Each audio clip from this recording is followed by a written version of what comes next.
आज जहाजी की पांचवी यात्रा। मैं आपको जो स्टोरी सुनाने जा रहा हूँ बच्चों, वो सिंदबाद जहाजी की पांचवी यात्रा की कहानी है। मैंने सिंदबाद की पहली, दूसरी, तीसरी और चौथी यात्रा की भी स्टोरी अपने ऑडियो यूट्यूब चैनल पर डाल रखी है। ईशु भैया एंड किड्स के नाम से है मेरा ये चैनल।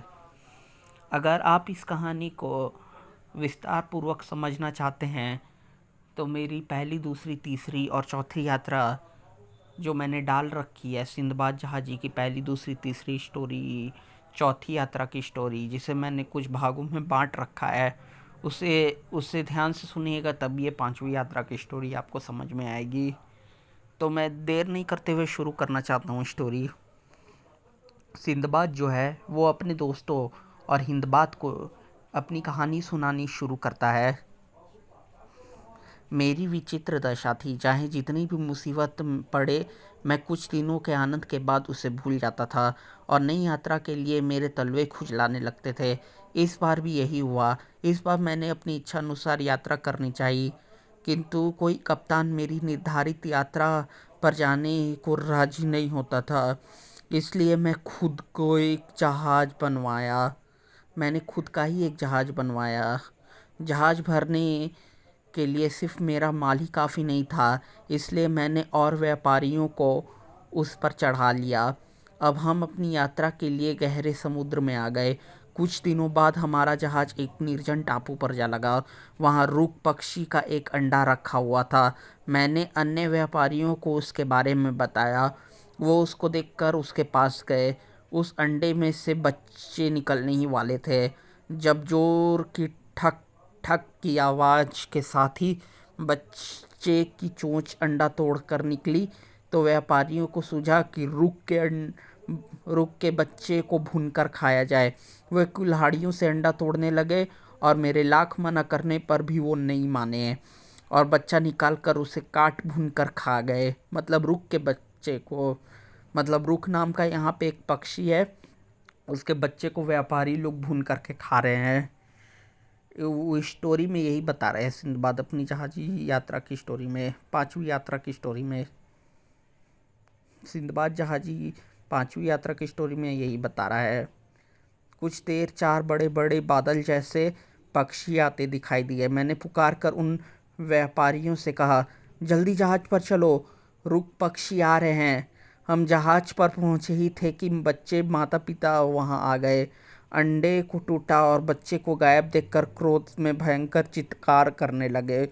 कुछ देर बाद वे उड़कर चले गए। हमने तेजी से जहाज को एक ओर भगाया ताकि रुक पक्षियों के क्रोध से बचे, पर कोई लाभ नहीं हुआ। कुछ ही देर में रुक पक्षियों का एक पूरा झुंड सिर पर आ गया। अपने विशालकाय चट्टानों दबी थी। उनके पंजों में विशालकाय चट्टानें दबी थी जिन्हें जिन्हें उन्होंने गिराना शुरू कर दिया। एक चट्टान जहाज के थोड़ी दूरी पर गिरी। उसमें से इतना ऊपर उछला उसमें पानी इतना ऊपर उछला, तभी दूसरी चट्टान ठीक जहाज के ऊपर गिरी, जिससे जहाज के टुकड़े टुकड़े हो गए। सारे व्यापारी और व्यापार माल जलमग्न हो गया, मतलब डूब गया। मुझे ही प्राण रक्षा का अवसर मिला। मैं तख्ते के सहारे लेकर किसी तरह एक टापू पर पहुंच गया।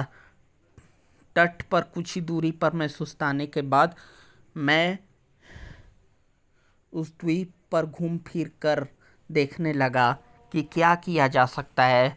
मैंने देखा कि वहाँ सुंदर, मतलब कि वो तख्ते के सहारे समुद्र में तैरता तैरता एक द्वीप पर पहुँच गया सिंदबाद जहाजी।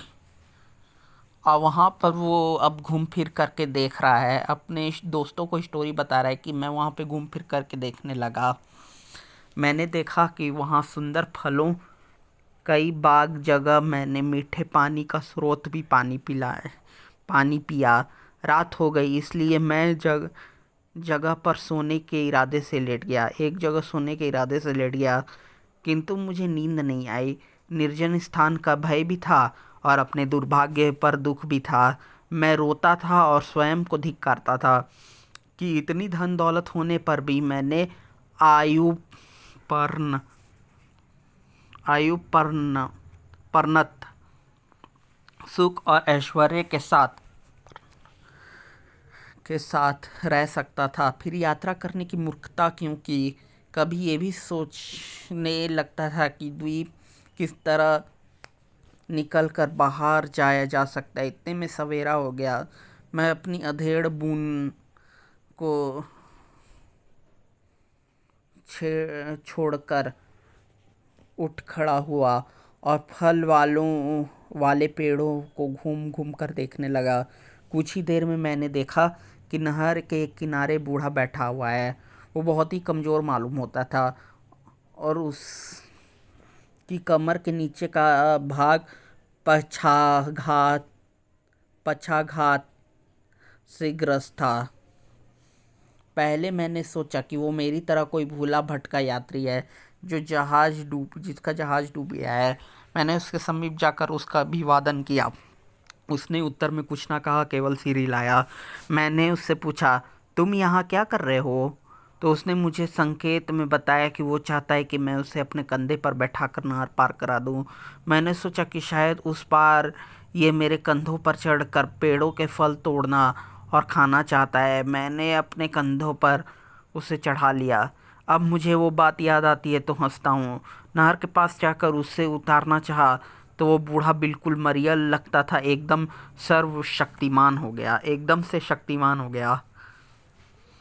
उसने मेरी गर्दन को चारों ओर से इतने जोर से पाँव कसे कि मेरा दम घुटने लगा और आंखें बाहर निकलने लगी और मैं बेहोश होकर गिर पड़ा। फिर उसने पाँव ढीले किए।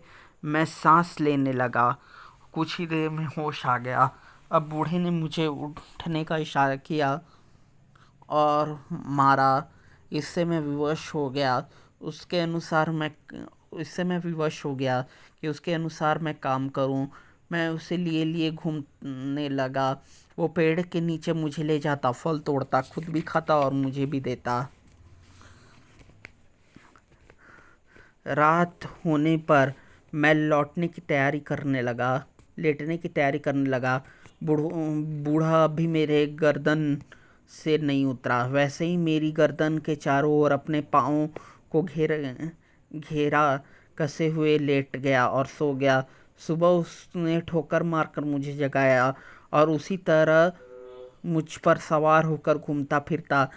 मैं क्रोध और दुख से अधमरा हो गया, किंतु कुछ कर भी नहीं सका, क्योंकि वो मुझे एक क्षण के लिए भी नहीं छोड़ता था और रुकने पर एड़ियों की ठोकरें मारता था। मुझे अतीव कष्ट होता था।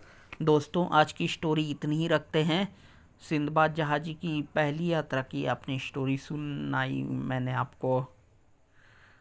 अब मैं सिंदबाद जहाजी की दूसरी यात्रा की भी स्टोरी लेकर के आऊँगा। मतलब सिंदबाद जहाजी की 5वीं यात्रा की स्टोरी पार्ट 1 सुनाई, तो अब अगली बार सिंदबाद जहाजी की 5वीं यात्रा की पार्ट 2 की स्टोरी लेकर के आऊँगा। और मेरे ऑडियो चैनल को लाइक कर दीजिए, सब्सक्राइब कर दीजिए, बेल नोटिफिकेशन ऑन कर दीजिए, शेयर कर दीजिए और कमेंट करके बताइए अगर आपको ये स्टोरी अच्छी लगी तो मिलते हैं नेक्स्ट ऑडियो स्टोरी में। जुड़े रहिए मेरे चैनल ईशु भैया एंड किड्स में। तब तक के लिए धन्यवाद।